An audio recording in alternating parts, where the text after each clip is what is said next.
Hi, I'm Dan, and welcome to Polar Currency and video number 81, my ocean liner banknote collection. You may have noticed that I've got a frame on my office wall of 3 ocean liners, and wondered what's that about? Well, I kind of have a thing for ocean liners, in particular Atlantic ocean liners. Yes, I'm a huge dork. My interest began back with my first real research paper that I did like in 6th grade on the Titanic. Let me be clear. These are not cruise ships, but they are ocean liners. There's just something about these grand ships that fascinate the hell out of me. Maybe because from 1837 to like 1958, they were the only way to travel nonstop internationally before passenger jet airplanes. Or because for a century they were the largest man-made moving objects and became a significant part of the melting pot that we call the United States of America. So, like my battleship collection, I started a mini collection with banknotes with ocean liners on them. And we're going to start with US currency. Starting off with the $10 1902 national banknote plainback. This also includes the red seal and datebacks, all depict Liberty standing between 2 oceans, representing the Pacific and the Atlantic. To her lower left is a battleship depicting military power, and at her right is a 2-funnel ocean liner representing economic strength. Neither ship was ever identified by the Bureau of Engraving and Printing, the BEP. More than likely, the vignettes were composites of ships. But the odd fact is, very few ocean liners were actually built in the US. That was a European country thing. If we assume, because the ocean liner is on a US banknote, that it's a US built ship, there's really only one ocean liner it could be prior to 1902 when this national banknote reverse was being designed. And the reason? Well, there was only one ocean liner built in the US during that time period, and she was the 400-foot-long SS Castle. Named after the fort that guards the entrance to Havana Harbor in Cuba, she was launched in 1900. I believe it's safe to assume that the ocean liner depicted, yep, it is the SS Castle. She has 2 funnels, and the angle of the bow, they're all similar. And why would the BEP place a foreign-made ship on US currency? Well, they did, and that brings us to our next notes. These are the $20 1914 Federal Reserve Note, FRN, and 1915-1918 Federal Reserve Banknotes, FRBN, also known as the Transportation Notes. On the back of these notes are 2 vignettes placed to the left and right. Transportation is obviously the theme here, beginning with the left, which illustrates a plane that looks very similar to the first U.S. Army airplane purchased from the Wright brothers in 1909. And then you have an early automobile. Once again, the BEP remains silent about the make and model of the car. Then there's the train, a fabulous illustration of a locomotive speeding alongside the car. You can even see the engineer at the side window. But best of all, and this fast fact comes from my friend Don of Benson, Arizona. Look at the locomotive number, 20. I never noticed. This can't be a coincidence being on a $20 bill. Thanks, Don. Apologies for getting a little off track, pun intended, but I just couldn't leave it alone. The imagery and artistry is just too good for that left side vignette. Over on the right side is our ocean liner. I have to credit the website banknoteden.com for this information, and if you haven't found his website, you need to go there. If we believe the back of these $20 notes were designed prior to 1914, and if it was a U.S.-built ship, it would have been the Great Northern, the largest U.S.-built ocean liner at the time.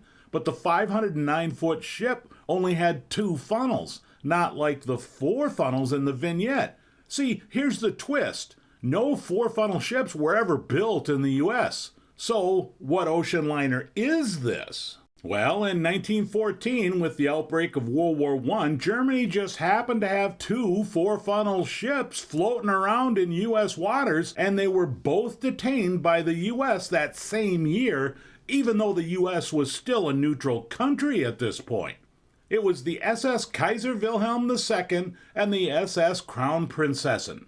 Key word here, These ships were detained in New York and Boston respectively until both were officially seized by the U.S. military when the United States entered World War I in 1917. According to BANKNOTE.com, and I agree with them, most likely the ship is the SS Kaiser Wilhelm II. When you compare her to the Crown Prince's Cession, the bridge and the superstructure are very similar to the liner in the vignette, or it could be a combination of the two ships because the two ocean liners were very similar. Interesting that the U.S. didn't build an ocean liner close to that size until the SS Washington was launched in 1932. There you have it, a detained German liner on a U.S. banknote. It's still a stunning vignette with the New York City skyline in the background, the ship passing by the Statue of Liberty, and it's being guided by a tugboat. I mean, it's just beautiful. Both vignettes manage to capture motion and detail at the same time. Amazing. Jumping up a denomination to the $50 1914 FRN and the very scarce 1918 $50 FRBN, we can see a very similar vignette on the back to the $10 1902 national banknote with a battleship and ocean liner once again representing military power and economic strength. The $50 is a new design but certainly has the same theme happening with Liberty standing between the two oceans. The ships have been greatly enlarged and placed in near the edges similar to the transportation note. Unlike the $10 1902 nationals, the 1914 FRN and 1918 FRBN get the nickname Panama notes because of the text at the base of Liberty's feet. What's interesting is that the Panama 50s have a 2-funnel ocean liner, not a 4-funnel like the transportation notes. The question is again, what ship is it? Once again, the BEP is quiet, but I'm going to assume that it's a U.S.-built ship. Not a sure thing now, we know that, but I'll go with it. I believe it's the Great Northern that was laid down in 1913 and launched in 1914. She was the only U.S.-built ocean liner built during that time period, and the vignette does look like her. So that's the 3 U.S. notes with actual ocean liners on them. But my ocean liner collection has a little bit broader theme. I have 2 Series 1935E $1 silver certificates that are actually shipwreck banknotes. They were recovered from the Italian ocean liner SS Andrea Doria, which sank in 1956 off the coast of Massachusetts after colliding with another ship. To learn more about that, check out my video Shipwreck Banknote. The first Shipwreck Banknote that I purchased was graded by PCGS Currency and encased in a specially made lucite holder and put up for sale in a box set in 2006 to mark the 50th anniversary of the Andrea Doria sinking. This is one of my favorite banknotes. How could it not be? A Shipwreck 1935 silver certificate? Are you kidding? You always hear about shipwreck coins, but banknotes? Well, fast forward almost 20 years and a second variation of the SS Andrea Doria shipwreck banknotes became available from Vault Box. If you're not familiar with Vault Box, it's basically numismatic gambling. For one price, you can purchase a coin, or in just this one case, a banknote. You don't even know what you're going to get, but you have a chance to get a very high value banknote or coin. There have been 18 of what Vault Box calls series, first launching in January of 2023. Only one series has been with currency. The rest are, of course, coins, whatever. Excuse me. Anyway, I had to have one of these notes because they were graded and slabbed for Vault Box by PMG in a special holder. So I'm counting both of these notes as part of my ocean liner collection. Numismatic gambling sidebar. Earlier this year, a second paper money gambling company started up called Paper Money Chest, or PMC, which has a 60% worse odds of breaking even on your money than Vault Box. Not to mention, I truly question the valuation that PMC placed on the notes that they offered. For the lawyers, I'm not saying that PMC or Vault Box are scams, but they're definitely a money-making scheme. Trust me when I say this, I do not recommend purchasing these. If you want to gamble, hit the blackjack table. Your odds are much better. And if you want more information, check out my short video, Scam or Scheme. And just as an FYI, I did buy the PMG graded note from eBay. End of sidebar. Now we're going to head over that big pond called the Atlantic Ocean. And I'm going to refer back to that 6th grade report that started my lifelong interest in ocean liners. I learned that there was much more to the Titanic than just her tragic ending. A fast fact that many people don't know is that there were 3 Titanic-type ships, almost all identical. There was, of course, the Titanic that hit the iceberg and sank on her maiden voyage in 1912. Her older sister, by 1 year, was the Olympic. She had a 24-year illustrious career and also served in World War I. Titanic's youngest sister, the Britannic, never served as a passenger liner, but also served in World War I as a hospital ship. She also met a tragic end striking a mine in the Aegean Sea in 1915, sinking in less than an hour only 1 year after launching. Now, I don't know about you, but that's just good history there, and that's part of the reason that got me into ocean liners. Why even bore you talk about the Titanic? Because when I found a banknote with a vignette of the Titanic, now I just had to have it. Now, the word banknote may be stretching things. The note is actually a €0. A €0 is a souvenir banknote that has been authorized to be issued by the European Central Bank, who issues the actual euro banknotes. €0 are printed on the same paper as real euros and arguably have more anti-counterfeiting devices than US currency. They have intaglio printing, a hologram that's shaped like the base of the Eiffel Tower, an interwoven holographic security strip, micro printing on the background of both the front and the back, and a registration device that completes a 0 when held up to the light. And they're worth nothing. Don't you think that's a little strange compared to today's modern US currency? But I digress. If €0 have no monetary value, what are they for? Well, basically they're modern postcards. They started in 2017 and are typically sold as souvenirs depicting monuments, museums, places of interest, events, and people. There are now thousands of €0 sold throughout the world, not just Europe, by the way. Of course, that's not the only €0 I have. I had to pick up a polar bear €0, and you know what? It's a true binary serial number. I mean, wow! Now you know why I really had to have the note. But I do have one last ocean liner Titanic-related item to share. It's Scripopoly, a 1943 canceled International Mercantile Marine Company, or IMM, stock certificate with, you guessed it, an ocean liner for the vignette. I wanted this stock certificate because IMM was the owner of the Titanic back in the day. Even though Titanic and her sister ships sailed under Great Britain's Union Jack flag, IMM was an American company owned by J.P. Morgan, one of the most wealthy and influential financiers in American, maybe even world history. It's a striking piece of Scripopoly with bright orange borders and detailed lathe work from the American Banknote Company, and yes, look at the stunning ocean liner vignette, which is 4 funnels, but it is not the Titanic or any of her sister ships for that matter. It's just really cool, it's inexpensive, and I just think it adds to my ocean liner collection. The next note really isn't from Europe. It's the Netherlands Antilles 2.5 gulden issued in 1964. The center vignette depicts an ocean liner in dry dock, presumably in someplace like Rotterdam, which is Europe's largest seaport.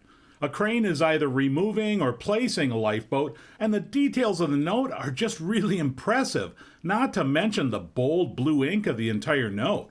The note was issued by the Netherlands Antilles from 1955 to 1964. The Netherlands Antilles were a series of islands considered a constituent country of the Kingdom of the Netherlands that was dissolved in 2010. In other words, it was a colony of the Netherlands. But the note design was originally issued for the island colony of Curaçao in 1942 with the name change in 1955. Curaçao is still a constituent island country within the Kingdom of the Netherlands. Very special thanks to Stu Plubeck, who gave me this 1942 Curaçao issue note that pairs nicely with my 1964 issue. Certainly, this note has one of the oddest modern currency denominations. For paper currency, it dates back to the Kingdom of Netherlands 1914 2.5 gold and silver voucher. In the early 1700s, the Netherlands changed to a unified monetary system, with the guilder, and the 2.5 denomination was used just because of the size and weight similarities to the old system, and it stuck. The Netherlands Antilles 2.5 golden banknote was last issued in 1970 and circulated well into the 1980s. The front engraving shows a Douglas DC-9 airplane in flight. Ironically, jet air travel is pretty much what killed off ocean liners. I can't believe I have another coin sidebar. In researching the Netherlands Antilles 2.5 golden banknote, it didn't take more than one Google search to find out that there was also a 2.5 golden coin minted from 1959 to 1966. Of course I had to get it because of the shared date and denomination. It goes really nice with my large silver dollar-sized coin set. It's almost identical in size to the US silver dollar, but it's only 72% silver and is nicknamed the Juliana, after the popular Queen Juliana of the Netherlands, who reigned from 1948 to 1980. End of sidebar. My next ocean liner note comes from the post-World War I era Germany, and like thousands of other banknotes from this time period, it's a notgeld. It was issued by the city of Hamburg and served a dual role. One as a 50 pfennigs banknote, or what we would consider 50 cents, and it's also a commercial. The front of the note is basically an advertisement for the Culture and Sports Week in Hamburg in August of 1921. I couldn't find any more information on that other than Hamburg is known as Germany's capital for sports. And here I just thought they were famous for their hamburgers. The reverse is the ocean liner side. You can see the name Hansa on the stern. The SS Hansa was the ship's third name by 1921. The ocean liner started out as the SS Deutschland, a steamer launched in 1900 for the Hamburg American Line of Germany. The 870-foot ship was officially the second ocean liner to have 4 funnels on the transatlantic route. She had the nickname the Cocktail Shaker because of her persistent vibrations. By 1910, the Deutschland was already becoming outmoded by grander, larger, and safer ships, so in that year she was pulled from the transatlantic route, repainted white, refitted into the world's second fully dedicated cruise liner, and renamed SS Victoria Luise, and became very popular with the traveling public. But then World War I broke out and she was requisitioned as an auxiliary cruiser for Germany, but had a fire and engine problems, and she was basically left standing at her pier till the end of World War I. After the war, she was in such bad state that the Allies weren't interested in seizing her as a war prize for reparations. So in 1920, Hamburg America Line decided to convert her into an immigrant ship under her third name, SS Hansa. 2 funnels were removed along with a redesign of her superstructure. Hansa's last voyage was in September 1924 when it became just plain obvious that she couldn't be profitable and she was sold for scrap in 1925. Next, we head over to Asia and start with the 1914 Bank of Communications 10 won note.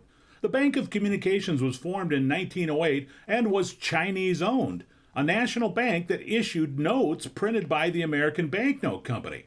Many thanks again for this note too. Stu Plubeck, you're the best. He gave me this note again to add to my ocean liner collection. The unbelievably bold red note depicts the Maritime Customs House in Shanghai on the front. Built in 1893, it was actually the second building occupied by the Customs House and was demolished in 1925.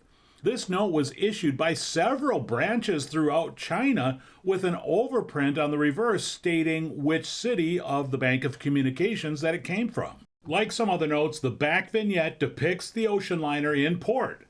The dock scene is just fantastic with the ship on one side and a locomotive and train on the other. The image is a stock vignette created by the American Banknote Company from a composite of several photographs taken in New York Harbor from the early 1900s. The ship is an unnamed ocean liner, and it's interesting that the same vignette was also used on the 1927 Venezuelan 20 bolivars banknote, clearly showing that it's a catalog vignette. Amazingly, the note was issued in 4 different colors. The red is by far the most common, and in an ungraded UNC note, it can be purchased for less than $20. The other colors are rare and scarce and run well over $500–600 even in lower grades. There is the blue, purple, and green. You can see the overprints at the bottom of the notes with the Bank of Communications city of issue. The colors did not coordinate with the city location. I'd love to make this a mini collection, but only the red note really is affordable. Staying in China and fast forwarding 27 years, the Bank of Communications issued a 5 yuan note in 1941. Again, the ship remains unnamed and is most likely a composite of pre-World War II one-funnel ocean liners. It's interesting the contrast between old and new. It's reflected with the modern ship cutting through the water with a rowboat to the port and a sampan or junk in the far background. The multicolored note circulated through 1948 and was the last 5 yuan banknote issued by the Bank of Communications. The reverse has a standard banknote design of the period, repeating the multicolor printing from the front. It's interesting to see, again, that the background uses quasi-microprint text of the bank name that's very reminiscent of a technique used by the American Banknote Company. You can see this compared against a 1936 5 peso Bank of Mexico note that American Banknote Company designed. The 1941 5 yuan note was designed and printed by the Commercial Press Limited Company, which was the first modern publishing organization in China. Moving to Southeast Asia, the sovereign island city-state of Singapore issued this $100 banknote beginning in 1985. The front is a vignette of the ocean liner SS Chusan. She was built for the P&O Steam Navigation Company Indian and Far East Service in 1950. She was named after Chusan, a small island off China. The 646 longship was launched in 1941, and she could accommodate almost 1,000 passengers with 500 crew. It's a very detailed engraving of the SS Chusan, but oddly on earth tones instead of nautical blue colors. She spent most of her life sailing from London to Southeast Asia and Australia. This $100 note is part of what the Singapore Board of Commerce calls the Ship Series, which had denominations from $1 to the $10,000 note that included a $2, but oddly not a $20 bill. I didn't find any particular reason why this ship was chosen, and she certainly wasn't that well known. I did pick up a really cool postcard that was actually mailed from the Chusan to Scotland in 1961. Now that's some quality ephemera to go with this banknote and my collection. The reverse depicts a Singapore Airlines 747 flying over the Singapore Changi International Airport. Another modern reminder that the jet airplane killed off ocean liners. The note has a watermark of a lion's head, which I'm guessing is a nod to their coat of arms, which portrays a lion on the left. The Thomas de la Rue and Company designed note keeps the same color scheme from the front on the highly detailed reverse. Jumping out to the Pacific and Oceania, the Reserve Bank of Fiji issued a $1 note in 1990 with an earth tone palette of pastel colors that was also designed by Thomas de la Rue. The islands of Fiji lay about 1,700 miles off the east coast of Australia and is part of the British Commonwealth of Nations. A simple note with a variation of a 1966 portrait of Queen Elizabeth II on the right, the coat of arms at the center, and the watermark depicts a bust of a native Itoyake man on the front left. The reverse of the note depicts the municipal market located in Fiji's capital city of Suva. The market is very close to the port of Suva, where cruise ships still dock today, as you can see in this picture. The vignette reflects that this unnamed ocean liner is docked in the background with the market in the foreground. This is the last $1 bill issued by the Reserve Bank of Fiji that was eliminated in favor of the $1 coin.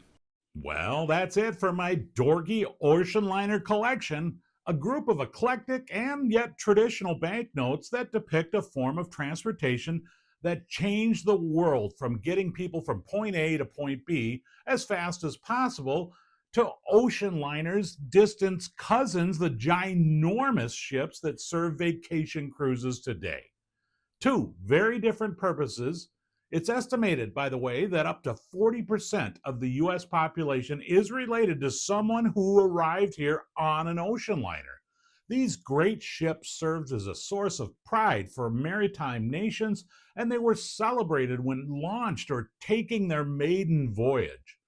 It's an age gone by, but ocean liners have been remembered today on currency for like over the last 100 years. As always, I appreciate your time. Please take the time to subscribe to the channel, hit the thumbs up button, and feel free to leave a question or comment. We'll see you next time, and thanks for checking in.